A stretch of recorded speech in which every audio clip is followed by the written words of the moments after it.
ప్రస్తుతం ఎలాంటి పరిస్థితి ఉంది? క్యూ లైన్లలో భక్తులు ఏమంటున్నారు? సిచ్యువేషన్ మెరుగుపడిందా? వివరాలు అందించడానికి మా ప్రతినిధి లైవ్ లో సిద్ధంగా ఉన్నారు. రాజు,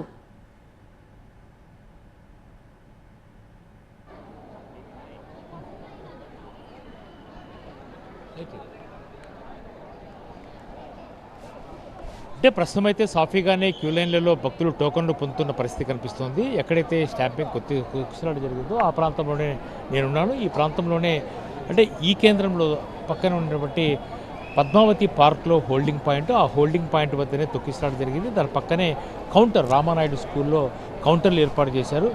ఈ కౌంటర్లు దాదాపుగా 9 కౌంటర్లు ఇక్కడ ఉన్నాయి. ఈ 9 కౌంటర్లలో భక్తులకు ఈరోజు ఇప్పుడు ప్రస్తుతం అయితే వైకుంఠ ఏకాదశికి రోజుకే సంబంధించిన టోకన్లు సాయంత్రం 6 గంటలకు దర్శనమిస్తున్నారు. 10వ తారీఖు సాయంత్రం 6 గంటలకు భక్తులకు దర్శనం అయితే అందుతున్న పరిస్థితి కనిపిస్తుంది. అయితే టీటీడీ అధికార యంత్రాంగం మాత్రము పూర్తిగా వైఫల్యం చెందింది అన్నదే ప్రధానంగా టీటీడీ చైర్మన్ ఇప్పటి వరకు మాట్లాడాడు. ముఖ్యమంత్రి కూడా ఇప్పటికే టెలికాన్ఫరెన్స్లో అధికారుల తీరును తప్పుపట్టినట్టుగా తెలుస్తుంది. సరైన జాగ్రత్తలు పాటించలేదు, తగిన జాగ్రత్తలు తీసుకోకపోవడంతోనే తొక్కిసలాట జరిగింది అని చెప్పే ప్రయత్నం అయితే జరిగింది. అయితే ముఖ్యమంత్రి రేపు 11:45 వచ్చిన తర్వాత కూడా తిరిగి మీడియాతో మాట్లాడే అవకాశం ఉందని టీటీడీ చైర్మన్ చెప్తున్న పరిస్థితుల్లో ఖచ్చితంగా ఒకరు అస్వస్థతకు గురైన సమయంలో గేటు, అంటే హోల్డింగ్ పాయింట్ ఉన్నటువంటి పార్క్ గేటు తీసివేయడంతోనే భక్తులందరూ కూడా ఒక్కసారిగా పైన పడిపోవడంతోనే మృతి చెందినట్టుగా తెలుస్తుంది. ఒక మహిళను మాత్రమే ఇప్పటి వరకు గుర్తించారు. మొత్తము మృతుల సంఖ్య 4 అని టీటీడీ బోర్డు చైర్మన్ చెప్తే ఆ సంఖ్య కాస్త 6కు చేరుకున్నట్టుగా తెలుస్తుంది.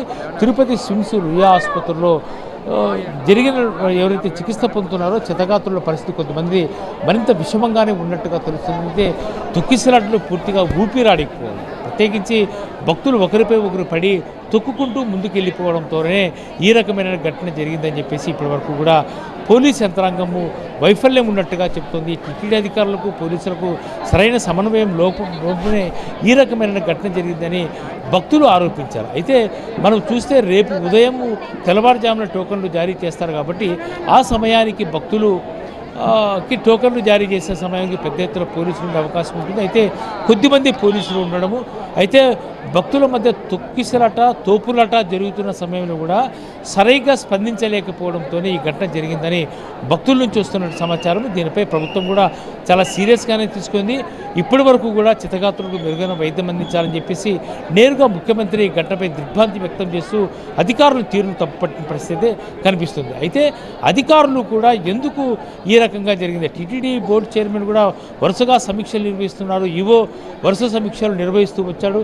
అయితే ఈ సమీక్షల్లో ఇది ఆషామాషిగా తీసుకోవద్దండి, ఖచ్చితంగా తనకు సమాచారం ఉంది, పెద్ద ఎత్తున వివిధ రాష్ట్రాల నుంచి భక్తులు వచ్చే అవకాశం ఉంటుంది కాబట్టి పెద్ద ఎత్తున భక్తులు టోకన్లు టికెట్లు పొందేందుకు వస్తారు కాబట్టి జాగ్రత్తగా ఉండండి, ప్రతిదీ చాలా క్షుణ్ణంగా కఠినమైన చర్యలు తీసుకొని ఎలాంటి అపశృతి చోటు చేసుకోకుండా తగిన జాగ్రత్తలు తీసుకొని కౌంటర్లు నిర్వహించాలి, టోకన్లు భక్తులకు అందజేయాలని చెప్పేసి టీటీడీ భావించింది.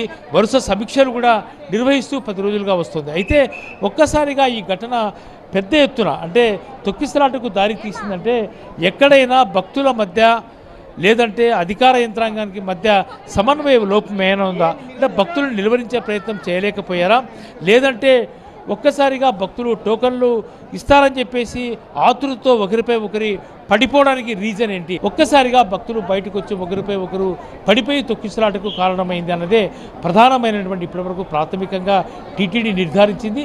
అయితే టీటీడీ ఈవోతో పాటు టీటీడీ అధికారులు, మరోవైపు పోలీస్ యంత్రాంగం అంతా కూడా పెద్ద ఎత్తున ఇప్పటికే తిరుపతి రుయా ఆసుపత్రికి చేరుకుంది. కలెక్టర్ స్వయంగా వాళ్ళకు అందుతున్న వైద్య సేవలను ఆరా తీస్తున్నారు. తిరిగి అన్ని కేంద్రాల్లో సాఫీగా టోకన్ల జారీ ప్రక్రియ కొనసాగే విధంగా అధికార యంత్రాంగంతో డిప్లాయ్ చేశారు.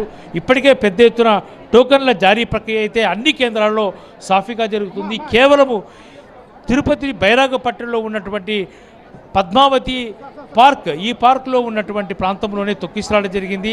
ఈ కౌంటర్లో కూడా సాఫీగానే టికెట్లు జారీ చేసే ప్రక్రియ అయితే కొనసాగుతున్న పరిస్థితి కనిపిస్తుంది. ఎక్కడా కూడా భక్తులకు ఎలాంటి అసౌకర్యం కలగకుండా ఉండే విధంగానే అధికార యంత్రాంగం అంతా ఒక్కసారిగా అప్రమత్తమైంది. అయితే భక్తులు మాత్రము ఉదయం నుంచి కూడా తాము పడిగాపులు కాస్తున్నా ఎవరు అధికారులు పట్టించుకోలేదన్న ఒక విమర్శ, లేదంటే పోలీసుల బందోబస్తు సరిగా లేదు అన్న ఒక విమర్శ అయితే భక్తుల నుంచి వినిపించిన ఘటన జరిగిన తర్వాత మాత్రం అధికార యంత్రాంగం అంతా కూడా అప్రమత్తమైంది. స్వయంగా ఎస్పీతో పాటు జిల్లా కలెక్టర్, ఈవో ఘటనా స్థలానికి చేరుకున్నారు. పూర్తిగా క్షతగాత్రులకు మెరుగైన వైద్య సేవలు అందిస్తూనే మరోవైపు కౌంటర్లలో 1,20,000 టికెట్లు దాదాపుగా 3 రోజులకు సంబంధించిన టోకన్లు జారీ చేస్తుంది. కాబట్టి ఇవన్నీ కూడా యథావిధిగా కొనసాగే విధంగానే టీటీడీ చర్యలు చేపట్టింది. ప్రస్తుతము జిల్లా కలెక్టర్తో పాటు ఎస్పీ, టీటీడీ, ఈవో ఎప్పటికప్పుడు టికెట్ల జారీ వ్యవహారంలోనే కాదు, ఇప్పటి వరకు జరిగిన ఘటనలో గాయపడ్డ వారికి మెరుగైన వైద్య సేవలు అందించడము, ఇలాంటి ఘటన పునరావృతం కాకుండా ఉండే విధంగానే చర్యలు తీసుకున్నట్టుగా తెలుస్తుంది. ముఖ్యమంత్రి టెలికాన్ఫరెన్స్ తర్వాత అధికార యంత్రాంగం అంతా కూడా ఒక్కసారిగా ఘటనా స్థలానికి చేరుకొని పూర్తిగా దిగ్భ్రాంతి వ్యక్తం చేశాడు. కాబట్టి సీరియస్గానే స్టెప్స్ ఉండే అవకాశం ఉంది. ఈ ఘటనకు కారకులైన వారిపై చర్యలు తీసుకునే అవకాశం కూడా ఉన్నట్టుగా తెలుస్తుంది. పూర్తిగా నిర్లక్ష్యముగా వ్యవహరించడంతోనే ఈ రకంగా జరిగింది. ఆషామాషిగా తీసుకున్నారా అన్న ఒక అభిప్రాయాన్ని కూడా ముఖ్యమంత్రి వ్యక్తం చేసిన నేపథ్యంలోనే ఖచ్చితంగా ఈ వ్యవహారాన్ని మాత్రము ప్రభుత్వం చాలా సీరియస్గానే తీసుకున్నట్టుగా ఇప్పటివరకు మనకున్నటువంటి సమాచారం.